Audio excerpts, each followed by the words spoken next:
Hello. कैसे हैं आप लोग? आई होप सभी बहुत अच्छे होंगे। चलिए कंटिन्यू करते हैं डिफरेंशियबिलिटी को। और मैंने एक्सरसाइज 5.2 स्टार्ट भी करा दिया था आपका। और 5.2 का मैंने फर्स्ट क्वेश्चन भी आपका करा दिया था। चलिए डिस्कस करते हैं सेकंड क्वेश्चन। सेकंड क्वेश्चन क्या कहता है आपका? क्वेश्चन दिया गया आपका, शायद मॉडुलस फंक्शन में है। हाँ, मॉडुलस फंक्शन में है। F X equal to modulus X minus two. ठीक है। और अपन को बताना है कि at X equal to two function non differential. Function कैसा है? नॉन डिफरेंशियल है। छोटा लिखा है क्या? नहीं नहीं, सही। ठीक है। वैसे अगर ओरली देखा जाए तो मैंने आपको बताया था कि अगर कोई मॉडुलस फंक्शन है और मॉडुलस फंक्शन जो है वो अगर किसी पॉइंट पर जीरो हो रहा है, सेटिस्फाई हो रहा है, मतलब खत्म हो रहा है, मतलब ऐसा भी बोल सकते हैं इस मॉडुलस फंक्शन पे ऐसा कोई वैल्यू मैंने डाला कि वो जीरो बन रहा हो, तो वहां पे वो डिफरेंशियल नहीं होता है। ठीक है। उसको मैं बोल सकता हूँ, उसका क्रिटिकल पॉइंट भी बोल सकता हूँ। तो अगर ऐसा कोई पॉइंट है जिसको मैंने मॉडुलस फंक्शन के अंदर डाला और वो जीरो हो रहा, वो कैसा हो रहा है आपका? जीरो। तो उस पॉइंट पर मॉडुलस फंक्शन डिफरेंशियल नहीं होता है। लेकिन मुझे तो यहाँ पे सॉल्व करना पड़ेगा, प्रूव करना पड़ेगा। तो जब भी मॉडुलस फंक्शन का क्वेश्चन आएगा तो सबसे पहले आप लोग उसको ब्रेक करेंगे। और हमेशा याद रखना कि मॉडुलस फंक्शन को उस पॉइंट पर ब्रेक किया जाता है जहां पर वो जीरो हो रहा, जहां पर वो जीरो होता है। तो ये वाला जो फंक्शन है वो x इक्वल टू टू पर जीरो होता है।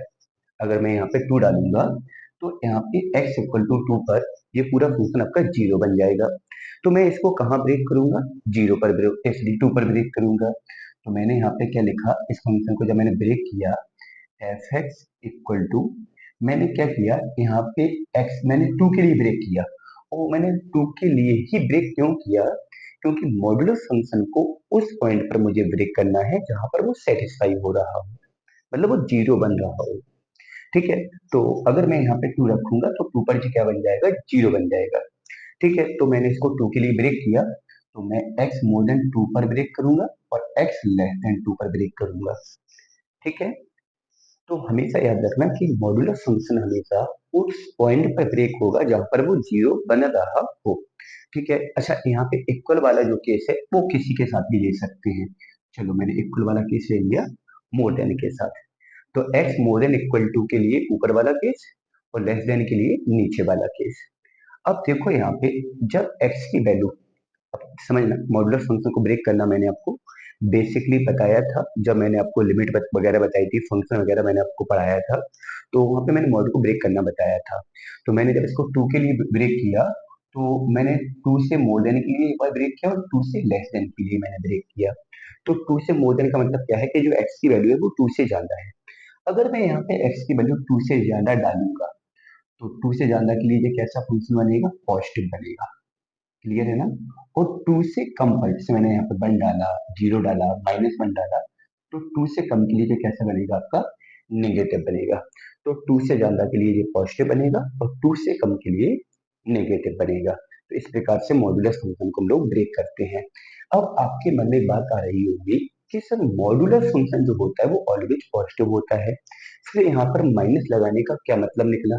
तो वो समझो यहाँ पे, अगर मैं यहाँ पे टू से छोटी वैल्यू डालूंगा क्योंकि मुझे मॉड अलग करना था, तो मॉड अलग करके मैंने यहाँ पे बाहर माइनस क्यों लगाया उसका मतलब समझो।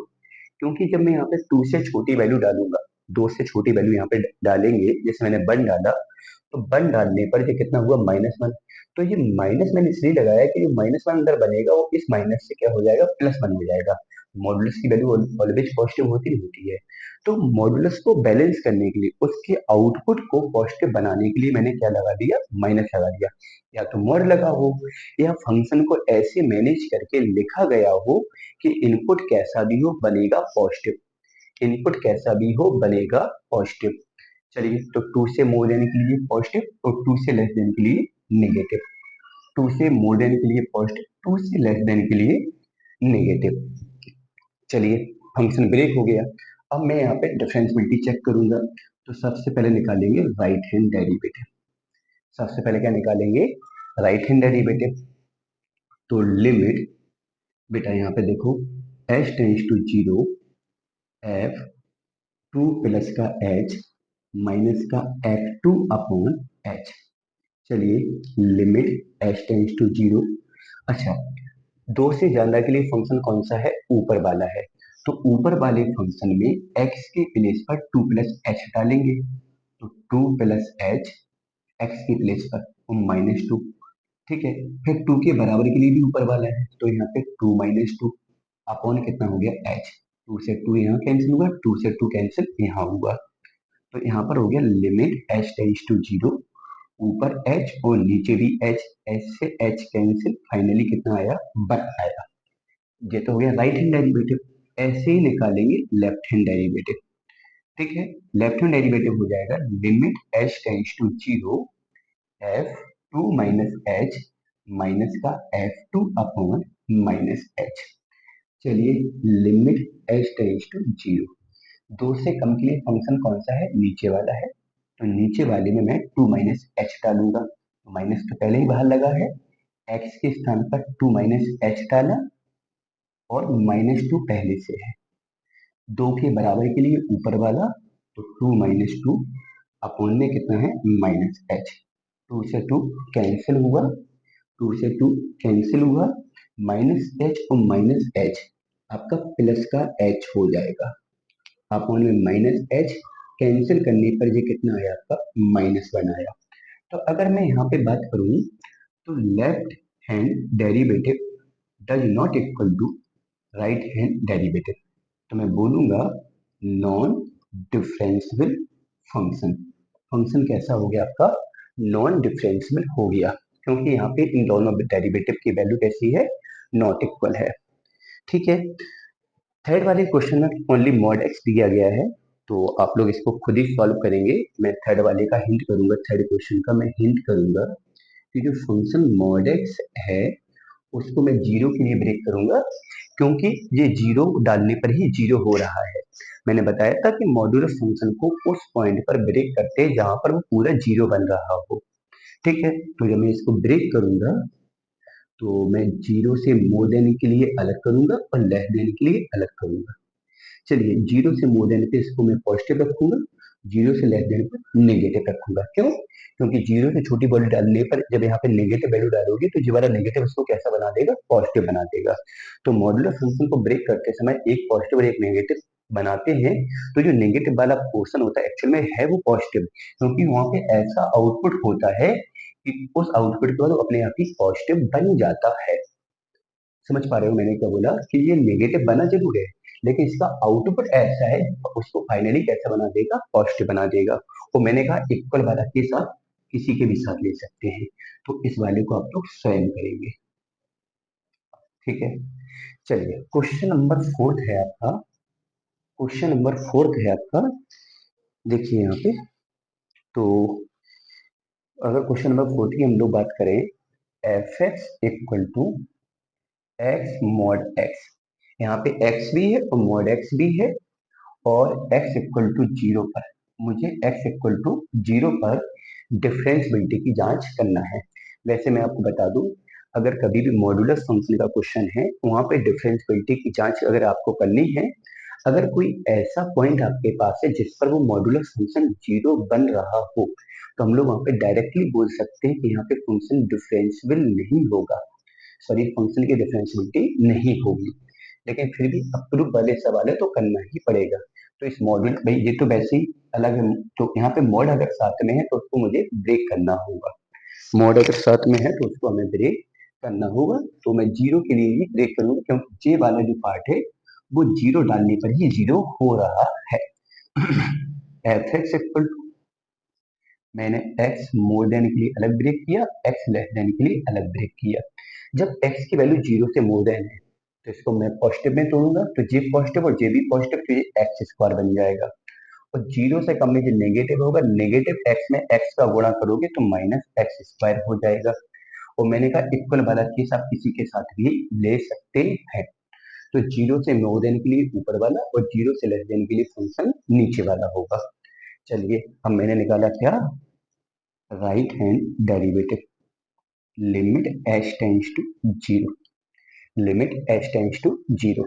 चलिए मैं जीरो से कम के लिए इसको ब्रेक कर रहा हूँ, तो यहाँ पे सॉरी जीरो से जाना राइट हैंड डेरिवेटिव है ना, तो जीरो प्लस एच माइनस का एफ जीरो अपॉन एच। तो यहाँ पर हो जाएगा limit H tends to zero, zero से जाने के लिए फंक्शन ऊपर वाला है, तो जीरो प्लस एच का होल स्क्वायर, जीरो के बराबर के लिए ऊपर वाला है, तो जीरो जब डालोगे तो जीरो हो जाएगा अपॉन एच। तो limit H tends to zero, यहाँ पर हो जाएगा H square upon H, H से एच कैंसिल, ऊपर फिर भी एक एच बचा, तो यहाँ पे जीरो डालोगे तो ये कितना हो जाएगा, जीरो हो जाएगा। मुझे लगता है मैंने कुछ मिस कर दिया है यार यहाँ पे।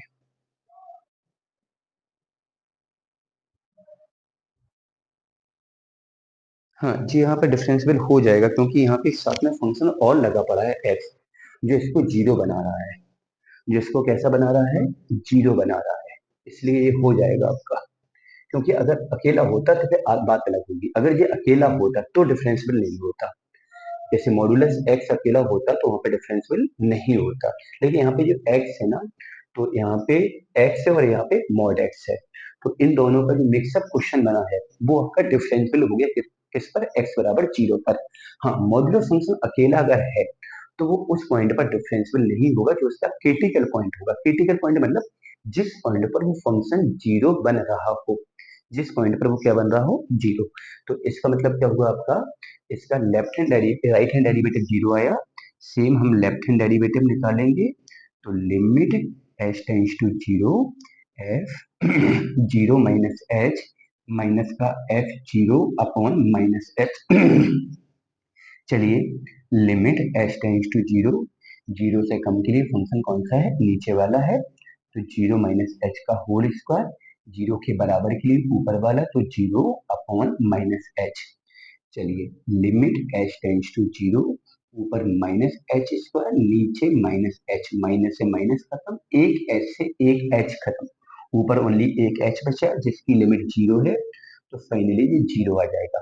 तो दोनों वैल्यू आपकी जीरो है, तो मैं बोल सकता हूँ left hand derivative equal to right hand derivative. तो फंक्शन कैसा हो गया आपका, डिफरेंशियल फंक्शन हो गया। फंक्शन कैसा हो गया आपका, डिफरेंशियल हो गया। ठीक है, तो इस प्रकार से आपका सेकंड और फोर्थ तो बन गया है आपका। सेकंड में अकेला मॉडुलस फंक्शन है, तो इसको मैं ओरली भी कर सकता था कि ये आपका दो पर डिफरेंशियल नहीं होगा, लेकिन अब इस वाले सवाल में मॉड के साथ साथ एक फंक्शन और था, इसलिए टोटल जो फंक्शन को मैंने सॉल्व किया तो यहाँ पे डिफरेंशियबिलिटी मिल गई आपको। ठीक है, चलिए अगला देखें क्या है, अगला क्वेश्चन नंबर फिफ्थ देखें क्या है।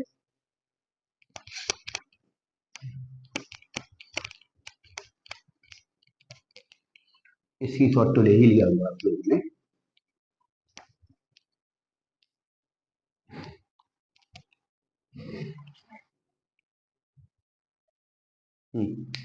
क्वेश्चन नंबर फिफ्थ देखें क्या है आपका।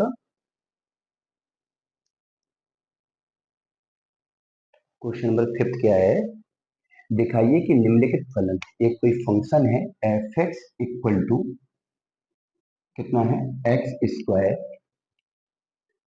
कितना sine one upon X, G X not equal to zero पर है, और जीरो जब एक्स कितना हो, जीरो हो।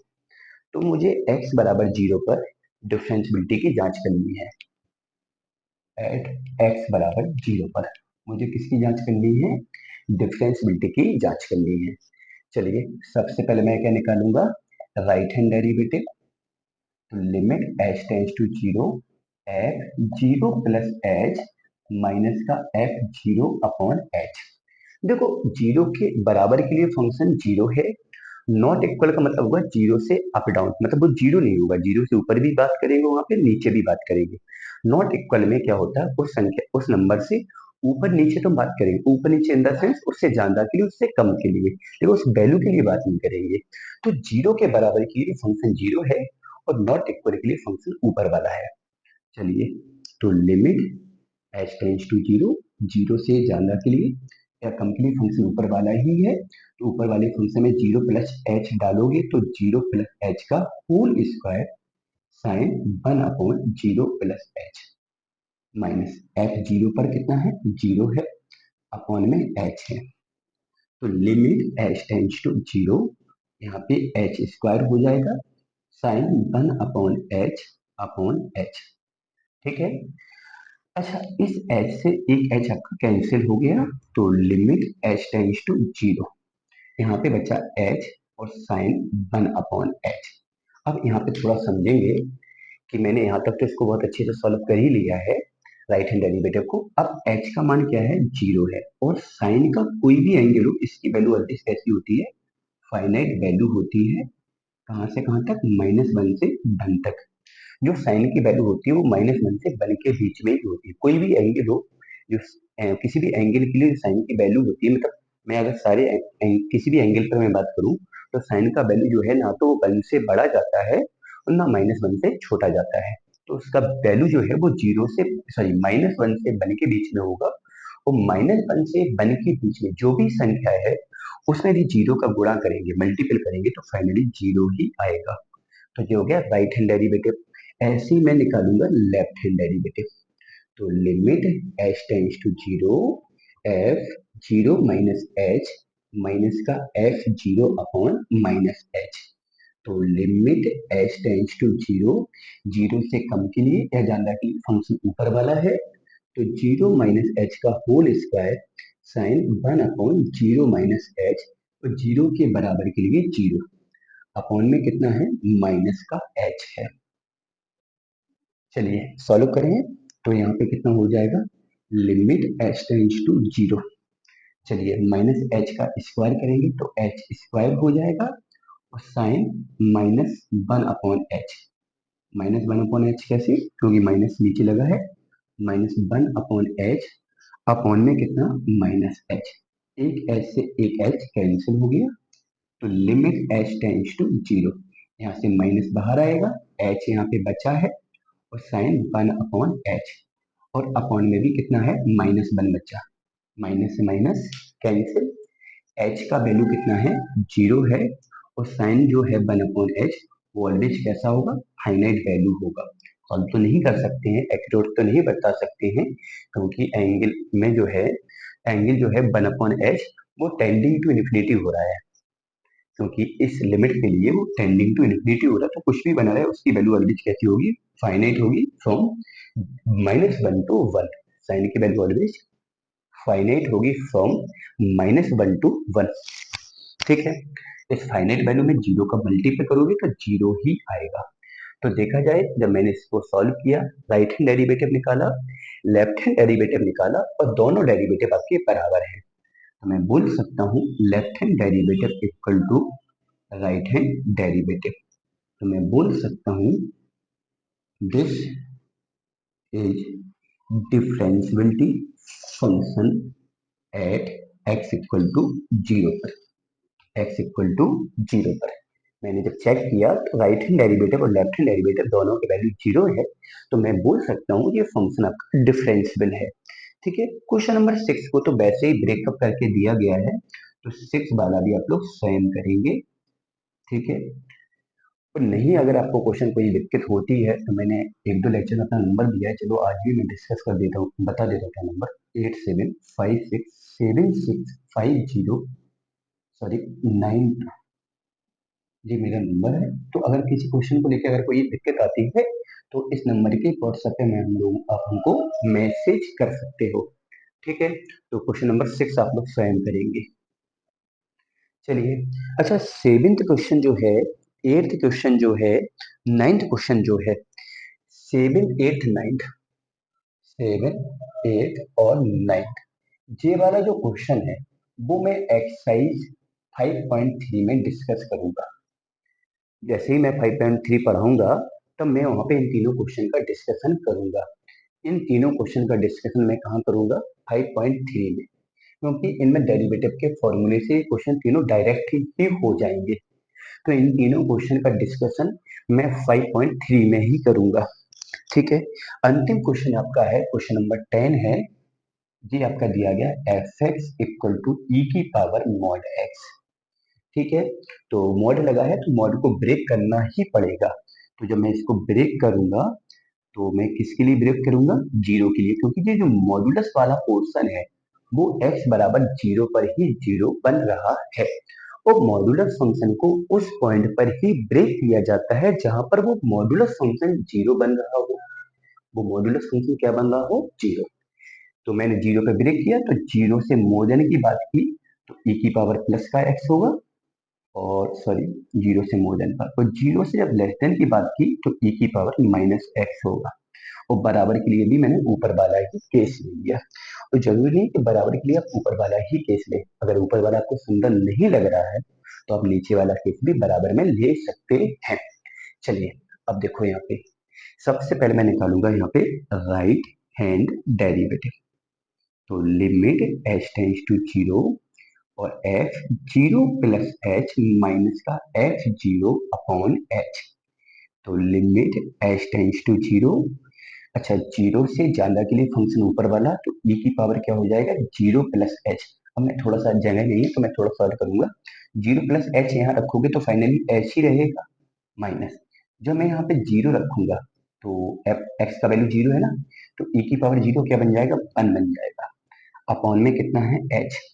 अगर मैं अभी इसको फिलहाल में डायरेक्टली सॉल्व करने की कोशिश अगर करता हूँ, अगर डायरेक्टली मैं यहाँ पे लिमिट डालता हूँ तो ये आपका इनडिटरमिनेट फॉर्म बन जाएगा, मतलब ऊपर भी 0 बन जाएगा और नीचे भी 0 बन जाएगा, जो कि लिमिट के अंदर पॉसिबल नहीं है, किसी भी क्वेश्चन में पॉसिबल नहीं है। तो फिर यहाँ पे हम लोग क्या करेंगे? e की पावर x का एक्सपेंशन तोड़ेंगे, 1 plus X square upon 2 factorial X cube upon 3 factorial up to 7। ठीक है, तो यहाँ पर हो जाएगा लिमिट h टेंस टू 0, इसका एक्सपेंशन होगा 1 plus H square upon 2 fact sorry हाँ X square upon 2 factorial up to 7 minus 1 upon में कितना है? h। 1 से 1 कैंसिल।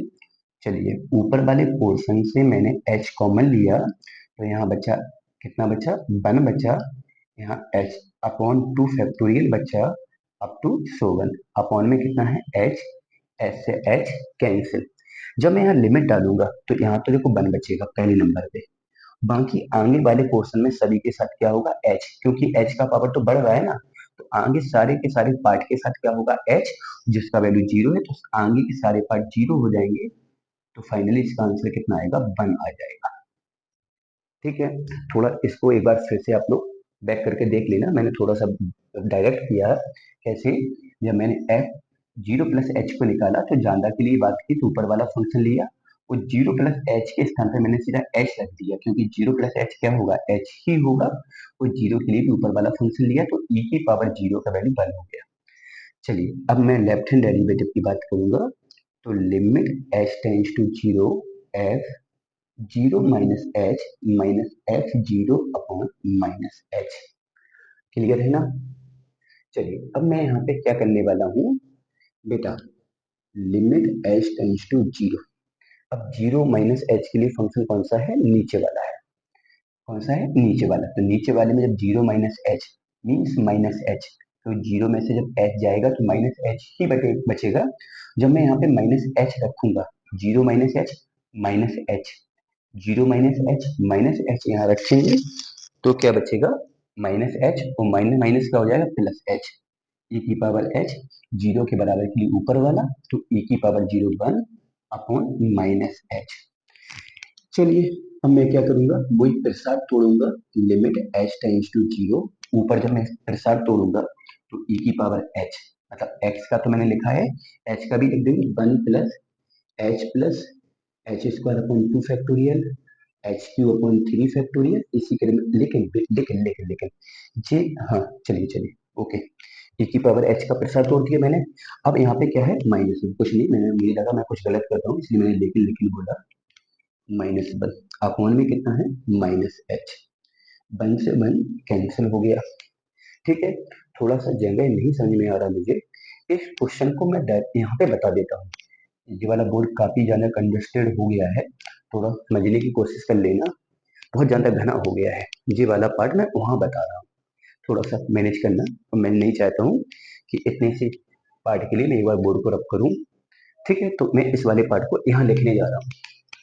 तो देखो यहाँ से h कॉमन लिया मैंने, तो लिमिट h टेंस टू 0, और मैंने h कॉमन ले लिया।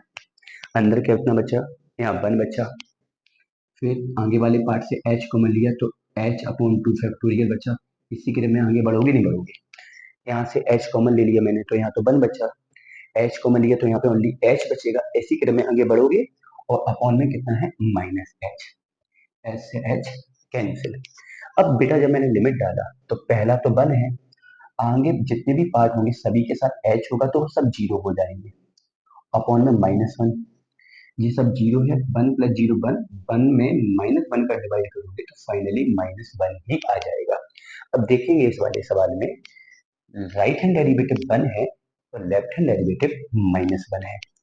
राइट हैंड डेरिवेटिव 1 है और लेफ्ट हैंड डेरिवेटिव -1 है, तो दोनों नॉट इक्वल है, तो यहाँ पे बोलूंगा मैं नॉन डिफरेंशियल फंक्शन, फंक्शन में डिफरेंशियबिलिटी नहीं होगी। तो इसी क्वेश्चन के साथ आपका डिफरेंशियबिलिटी वाला पोर्शन भी पूरा हो गया है। अच्छा, आपका कॉन्टिन्यूटी पूरा हो गया और डिफरेंशियबिलिटी पूरी होगी। अब जो आपका नेक्स्ट टॉपिक है वो आपका डिफरेंशिएशन या डेरिवेटिव बोल दो, अवकलन। तो जो कि मैं नेक्स्ट लेक्चर से स्टार्ट करूंगा और वो लेक्चर आपको 1 जुलाई को ही मिल जाएगा। मतलब 1 जुलाई लग ही गया है, मैं जिस टाइम जो वीडियो शूट कर रहा हूँ इस टाइम पे 1 जुलाई लग चुका है, रात का 12 बजा हुआ है, तो 1 जुलाई स्टार्ट भी हो गया है। तो मीन्स मेरा जो डेरिवेटिव का भी लेक्चर आएगा वो 1 जुलाई को ही आएगा, मतलब आज के ही डेट में आएगा जिस टाइम पे मैं ये शूट कर रहा हूँ। ठीक है, तो फिर उसमें से आपका पूरा डिफ्रेंसिएशन चलेगा, लगभग 10-12 दिन का 10 नहीं मुझे लगता है 20 लेक्चर भी उसमें हो सकते हैं डिफ्रेंसिएशन वाले में। अभी तक आपको देखेंगे तो डिफरेंशियबिलिटी तक भी काफ़ी सारे लेक्चर हो चुके हैं, 10-11 लेक्चर हो चुके हैं। तो इसी के साथ मैं नेक्स्ट टॉपिक को स्टार्ट करूंगा अगले लेक्चर में। और अभी तक जितना हुआ है वो आपका डिफरेंशियबिलिटी वाला पोर्शन था, तो आप लोग डिफरेंशियबिलिटी तक तैयार कर सकते हैं इतने लेक्चर में। और नेक्स्ट लेक्चर से आपका डेरिवेटिव मतलब अवकलन वाला पोर्शन स्टार्ट होगा। चलिए मिलते हैं नेक्स्ट लेक्चर में।